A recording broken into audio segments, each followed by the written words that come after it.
taken the pie shell out and we're cooling it, or we have cooled it, excuse me, and we have put the filling, the raspberry filling, in the cooled pie shell. So those two steps are finished, and while that's cooling and coming to room temperature, we're going to make the vanilla pudding that makes the cream pudding for the top of the pie. Now, for lots of vanilla pudding recipes, I'm using my grandma's. It has a cup of sugar, and I'm just putting this in the pan. There's nothing else in it. The fire is not on. And a half a cup plus 2 tablespoons of flour. And I'm actually going to whisk this together and make sure, make sure that there are no lumps in it, well incorporated. And then I'm going to take a large measuring cup. I have 3 cups of milk. If you want low calorie, you can use low fat milk, or if you want a creamier, high calorie, more flavorful pie cream, you can use part whole milk and part half and half.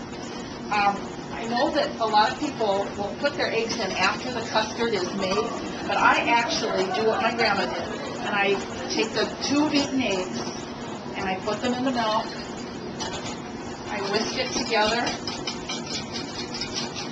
and then I incorporate this gradually so that it becomes a paste first. That way I guarantee that I have no lumps in the foundation of the pudding. And I whisk it together. Now remember, I don't have the heat on yet.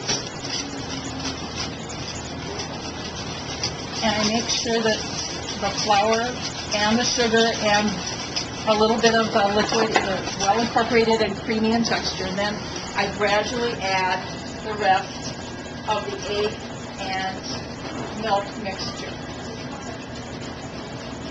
This is also something that has to be stirred constantly, especially because the eggs are in here. And I realize that a lot of chefs or pastry cooks, when they're making this kind of cream, put the eggs in later because they're afraid that the eggs may cook or scramble or burn.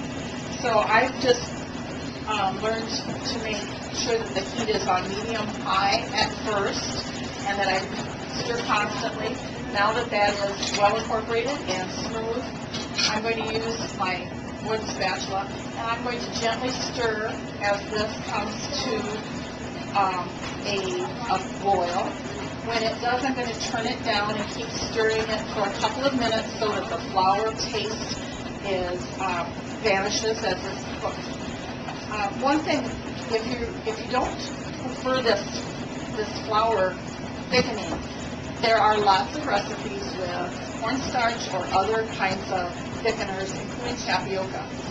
This is just the flavor that I grew up with, and it has that old-fashioned kind of country flavor that I'm used to, and that our customers seem to prefer. As you can see, I've been stirring the pudding or custard, and it's starting to get thick. And when that happens, what I like to do is take the spatula or the wooden spoon and put it away and whisk it as it starts to get thicker. And I try to hit the bottom and make sure that it doesn't stick. This guarantees that even though it may be lumpy temporarily as it starts to thicken, it smooths out. And I just do that for a couple minutes, and then I go back to using the squared bamboo spatula here so that it doesn't stick to the bottom. It's just a little hint that I have to make sure it stays creamy. And you can see that it's starting to thicken, and it also leaves kind of a pattern in the pan as it's beginning to thicken. It's going to be another couple minutes before the flour has really thickened the liquid, and it also will take the floury flavor.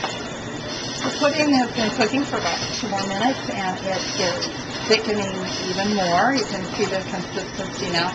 It's bubbling, and I have vigorously stirred it so that it doesn't stick. And I think that it's ready to turn the temp down, or off actually.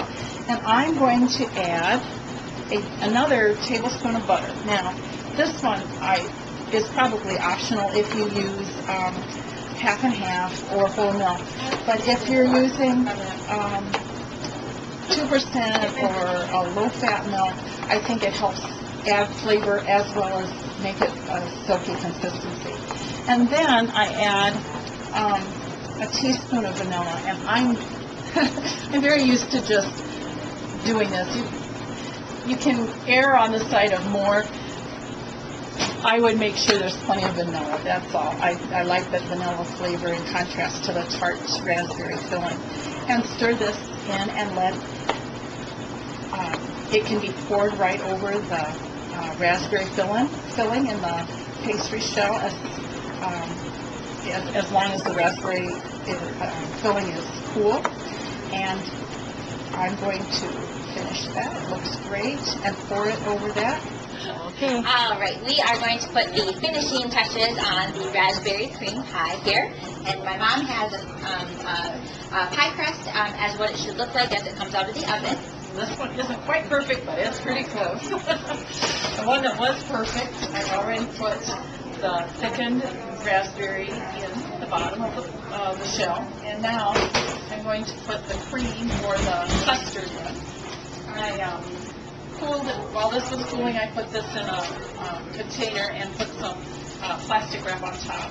And now I'm just going to smooth this out.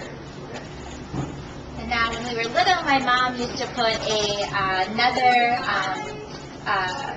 meringue topping on this, but at our shop we don't serve it with a meringue topping because meringue toppings are hard to keep consistently poofy and fresh for a long time. So we just serve it with some fresh whipping cream on top, but you don't have to do that. It's perfectly wonderful with just the cream and the raspberries, but I like everything with a little bit of whipped cream. So I would say that after this is on, you want to cover it with saran wrap, put it in a refrigerated case or refrigerator for 3 to 4 hours, and make sure it's chilled all the way through. Custards are tricky, and if they're not thick enough and chilled enough, they will not be thick enough to stand up or set up carefully. So this is an example of one that did pretty well, I think, and it looks good, and I'm sure it tastes good. And we're going to try it. She's going to be Jacques Pepin, and I'm going to be Julia Child. We just don't have a glass of wine, that's all. I thought about it, but I thought I shouldn't double up with the vodka. So here we go. Just right. Cheers. Salute. Wonderful.